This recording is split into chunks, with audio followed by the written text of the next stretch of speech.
Bugun katta xolaning to'yi bilasanmi? Borishimiz kerak, tezroq bu.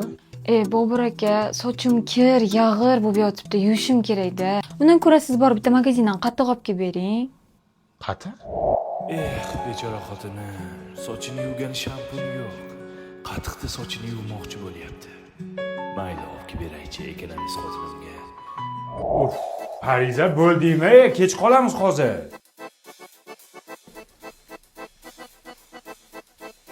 Yo, tavba qildim.